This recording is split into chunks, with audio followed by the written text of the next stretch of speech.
Over a series of candid and constructive conversations I had then with President Xi and other senior officials, I made clear our policies and intentions and identified issues of shared interest where we might work together. Those discussions, which were followed by additional senior level visits and meetings between our governments, helped lay the foundation for a productive summit between President Biden and President Xi in San Francisco at the end of last year. Our leaders agreed on concrete steps to cooperate on issues that matter to our people and matter to the world, and reduce the risk of misunderstanding and miscalculation. In the months since then, we focused intensively on advancing those commitments. I returned to China this week to take stock of where we've made progress and where more needs to be done so that we can deliver tangible results for the American people. That's been the focus of my meetings over the last 2 days with President Xi, with Director and Foreign Minister Wang Yi, with the Minister of Public Security, Wang Shouhong, and the Shanghai Party Secretary, Chen Jining. Since the Woodside Summit, we've advanced our cooperation on fentanyl and other synthetic drugs, the number one killer of Americans between the ages of 18 and 45. Specifically, the PRC has issued a public notice to industry. It's taken enforcement action against some companies that produce precursors. Those are the chemical ingredients that make up synthetic drugs. And the U.S. and China have set up a joint counter-narcotics working group to collaborate on policymaking and on law enforcement and to share technical expertise. Thanks in large part to the working group's efforts, China is providing information to international law enforcement that can be used to track and intercept illicit drugs and their precursors. And our two governments recently agreed to share best practices on closing loopholes in our financial systems that the drug traffickers and other criminal enterprises use to launder money. So this is important progress, but more needs to be done. In my discussions, I underscored the importance of the PRC taking additional action, in particular by prosecuting those who were selling chemicals and equipment used to make fentanyl, meeting its international commitments to regulate all of the precursors that are controlled by the UN Commission on Narcotic Drugs, and disrupting illicit financing networks. Since the Woodside meeting between the presidents, we've also resumed direct military-to-military communications at multiple levels, something that I made a top priority for my meetings in Beijing last year. U.S. and PRC defense officials met for 2 days at the Pentagon in January. Earlier this month, our two countries' air and naval forces held talks aimed at ensuring safer interactions. Last week, Secretary of Defense Austin had his first video call with Minister of Defense Don June. Direct, open, clear lines of communication like these are critical to avoiding miscalculations. I'm pleased to announce that earlier today, we agreed to hold the first U.S. PRC talks on artificial intelligence, to be held in the coming weeks. We'll share our respective views on the risks and safety concerns around advanced AI and how best to manage them. We also spoke about ways that we can continue to grow people-to-people ties between our countries, particularly educational exchanges. Our governments have a vested interest in creating open and welcoming conditions for these programs, which have long enriched both of our countries. As you know, I had a chance to meet yesterday with a few dozen American and Chinese students who are learning side by side at the NYU Shanghai program, as well as in other joint U.S. PRC university programs in China. I heard how the experience has deepened their knowledge inside and outside the classroom and forged ties that will last well beyond their shared educational experience. While there are more than 290,000 Chinese students in the United States, there are fewer than 900 Americans studying here in China. And that's a significant drop from a decade ago when we had about 15,000 Americans studying here. President Xi said that he wants to significantly increase the number of Americans studying here in the coming years, and that's something that we support. We have an interest in this because if our future leaders, whether it's in government, whether it's in business, civil society, climate, tech, and other fields, if they're going to be able to collaborate, if they're going to be able to solve big problems, if they're going to be able to work through our differences, they'll need to know and understand each other, language, culture, history. What I told my PRC counterparts on this visit is if they want to attract more Americans here to China, particularly students, the best way to do that is to create the conditions that allow learning to flourish anywhere. a free and open discussion of ideas, access to a wide range of information, ease of travel, confidence in the safety, security, and privacy of the participants. Now, even as we seek to deepen cooperation where our interests align, the United States is very clear-eyed about the challenges posed by the PRC and about our competing visions for the future. America will always defend our core interests and values. In my discussions today, I reiterated our serious concern about the PRC providing components that are powering Russia's brutal war of aggression against Ukraine.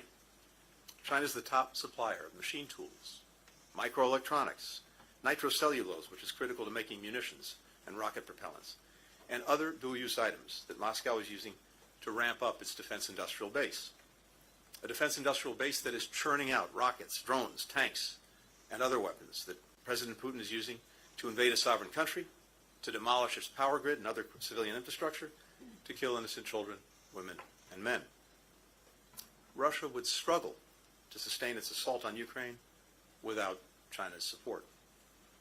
In my meetings with NATO allies earlier this month, and with our G7 partners just last week, I heard that same message. Fueling Russia's defense industrial base not only threatens Ukrainian security, it threatens European security. Beijing cannot achieve better relations with Europe while supporting the greatest threat to European security since the end of the Cold War. As we told China for some time, ensuring transatlantic security is a core U.S. interest. In our discussions today, I made clear that if China does not address this problem, we will. I also expressed our concern about the PRC's unfair trade practices and the potential consequences of industrial overcapacity for global and U.S. markets, especially in a number of key industries that will drive the 21st century economy, like solar panels, electric vehicles, and the batteries that power them.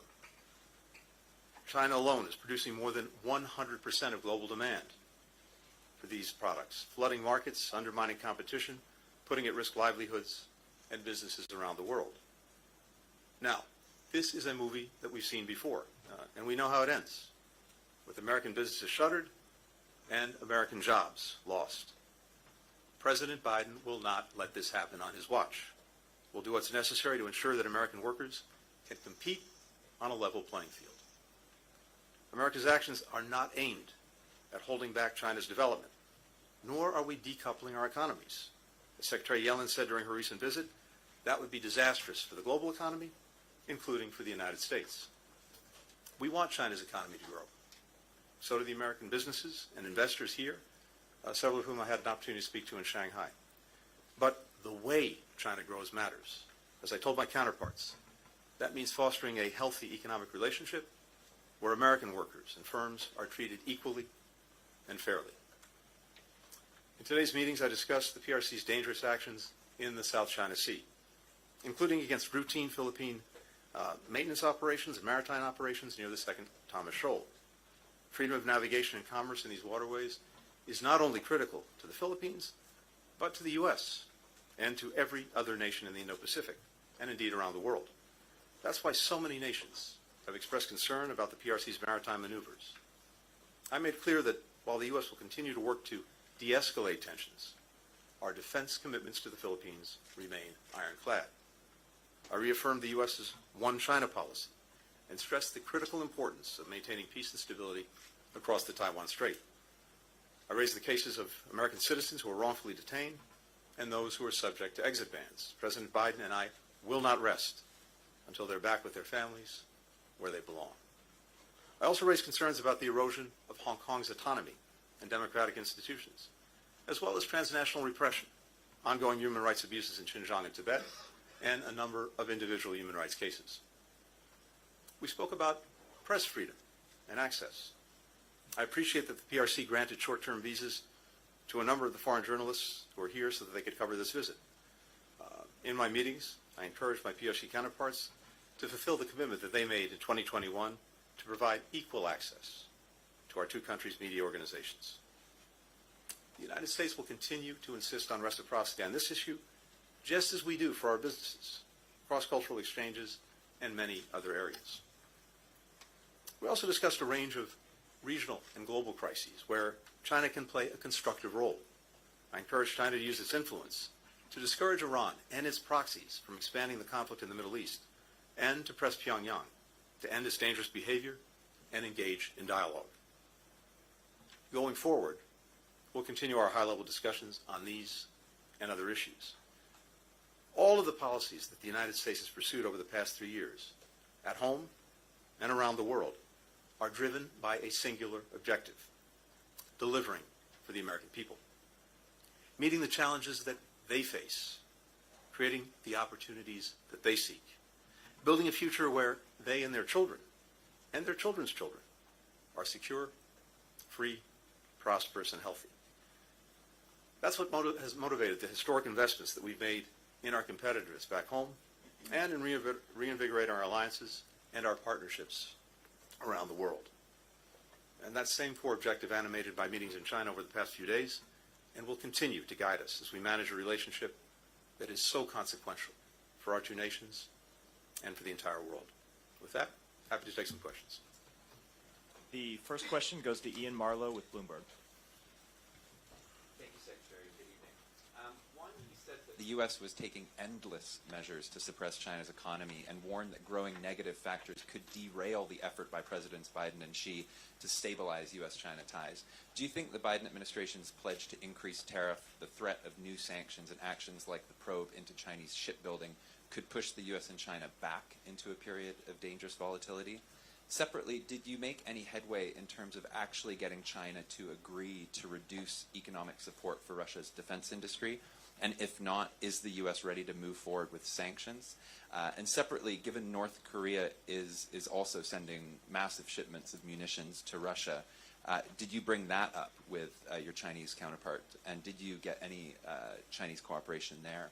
And finally, just on TikTok, did that come up in conversations today? And how do you expect China to respond? Thanks. Not sure I got all of it, but I'll try it. Thank you. On the last question, no, TikTok did not come up, so I can answer that one very quickly. Look, on the economic relationship, let's put this in perspective.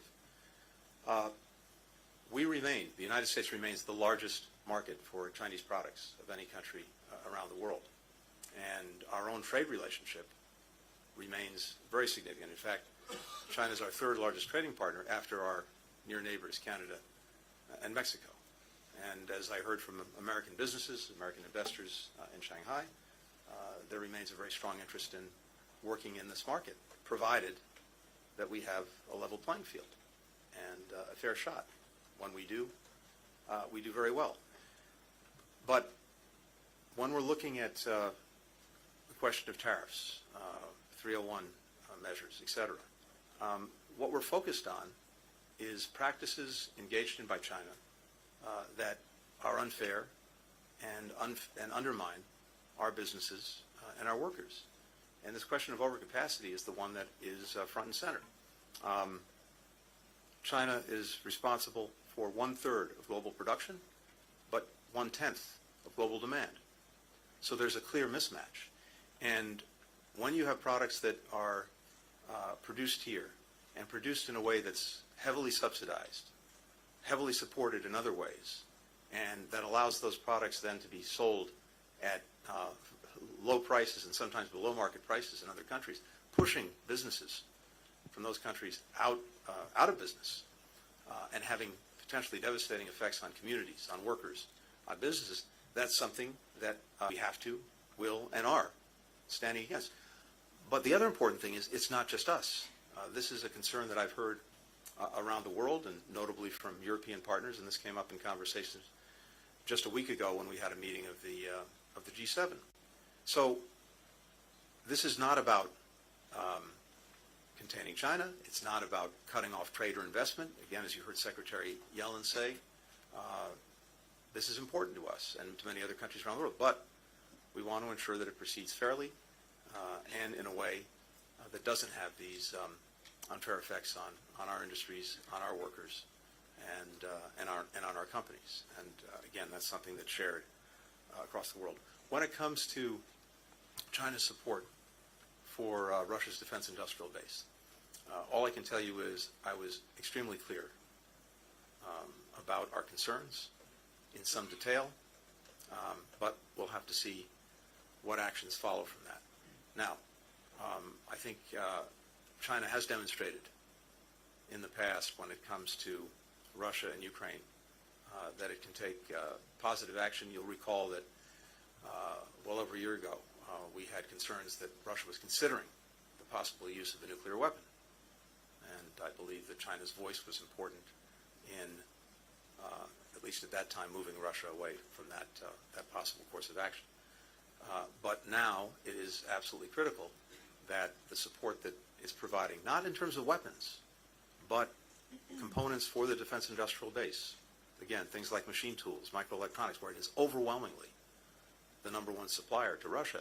That's having a material effect in Ukraine and against Ukraine, but it's also having a material effect in creating a growing threat that Russia poses to countries in Europe, and something that has captured their attention in a very intense way.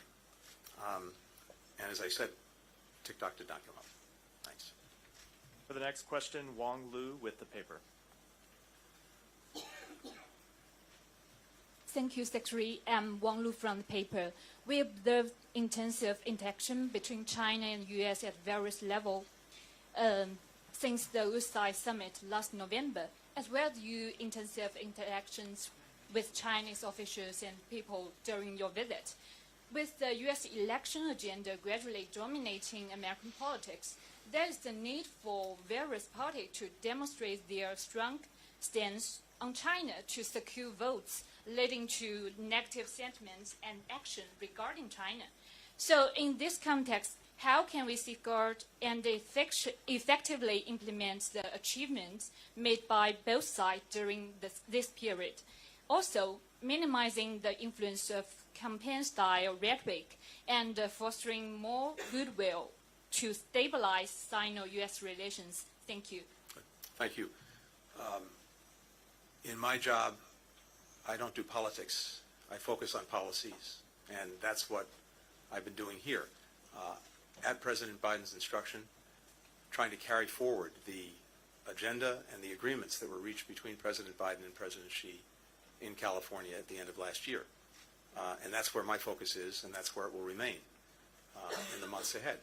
And as I said a few moments ago, we've seen important progress on that agenda in the time since the meeting between the two presidents, including on counter-narcotics, including on military-to-military ties, communications, including now on the dialogue that we just announced on artificial intelligence, as well as on people-to-people exchanges and connections between our countries.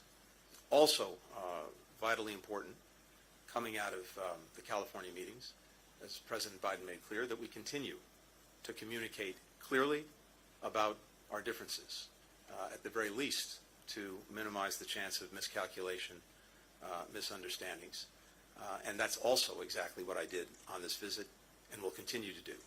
And that's simply what's required, which is to continue to advance our interests and our values, which has nothing to do with election cycles and everything to do with what's important to the American people. Simon Lewis with Reuters. Hi, thank you. Mr. Secretary, you mentioned that you think that China can play a more constructive role, in global crises, particularly talking about the Middle East. You had a conversation with Minister Wang Yi earlier this month, around the time of when Iran-Israel tensions were really ramping up. I wonder if you have an assessment of the role that China has played, and whether it's sufficient in the actions that the Chinese government has taken so far. And there's some reports that the Palestinian groups Fatah and Hamas had a meeting here in Beijing while you were here. I wonder if that's an area where you would welcome some Chinese involvement. And while we're on the Middle East, I think we can't ignore some of the images that have been coming out from back in the US from university campuses. It's quite striking to see, students, some of the violence in these protests, but students all across your country are coming out and expressing their outrage at what's happening in Gaza. Are you taking on board those protests? What do you say to young people, young Americans who see this as a moment when they need to speak out against their government? So first on the Middle East, I think I've talked to the Foreign Minister, Wang Yi, at least half a dozen times on this since October 7th, including, of course, today, but also in previous meetings we had, phone conversations, etc. And yes, I think this is an area where China can use the relationships it has, the influence it has, to try, for example, to prevent the conflict from escalating, from spreading. And we had a good conversation when tensions were particularly acute, preceding and then immediately following Iran's unprecedented attack on Israel 10 days or so ago. And I think the relationships, again, that China has can be positive in trying to calm tensions, prevent escalation, avoid the spread of the conflict. And we agreed that we'd remain in regular touch on this, and that's certainly my intention. I'm not aware of the meeting you referred to. I think you said between Fatah and Hamas, so nothing to say on that. In terms of the protests back home, look, again, it's not my practice to comment on domestic matters, but look, people have strong, passionate feelings about what's happening in Gaza and in the Middle East that I very much understand. And when we see the horrific human suffering and the death of children, women, and men who are caught in this crossfire of Hamas is making, it's gut-wrenching, as I've said before. And we want to do everything we can to bring it to an end. And in our own country, it's a hallmark of our democracy that our citizens make known their views, their concerns, their anger at any given time. And I think that reflects the strength of the country, the strength of democracy. Now, as I've also said before, this could be over tomorrow. It could have been over yesterday. It could have been over months ago. If Hamas had put down its weapons, stopped hiding behind civilians, released the hostages, and surrendered. But of course, it has chosen not to do that. And it is also notable that there is silence about Hamas. It's as if it wasn't even part of the story. But, as I've also said repeatedly,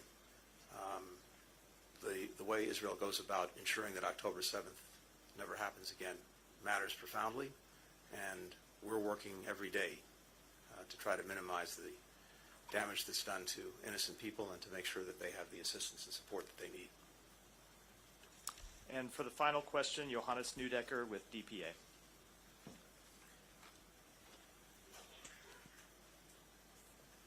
Thank you. My question was basically just asked, but Good, thank you. I'm just going to ask another one. You said that you also require countries in Europe to, kind of join the plans to prevent China from supplying military or dual-use goods to Russia. What do you expect from these countries? How should they act now? It's not what we expect of them. It's their profound concerns about the actions that Chinese enterprises are taking to support Russia's defense industrial base, because this goes not only to the immediate threat posed by Russia and its aggression against Ukraine, it goes to a medium and long-term threat that many Europeans feel viscerally that Russia potentially poses to them. And so what I heard in my conversations last week at the G7 meetings, before that at NATO, was a shared concern about this. I had detailed conversations with a number of European leaders about their concerns, including President Macron in France, German counterparts, British, many others, Italian. And I think all of us are looking to China to take steps to curb this action. And we're also, as I said, looking at the actions that we're fully prepared to take if we don't see a change. We have, in case of the United States, we've already imposed sanctions on more than 100 Chinese entities, export controls, etc. And we're fully prepared to act, take additional measures, and I made that very clear in my meetings today. Thank you. Thank you all.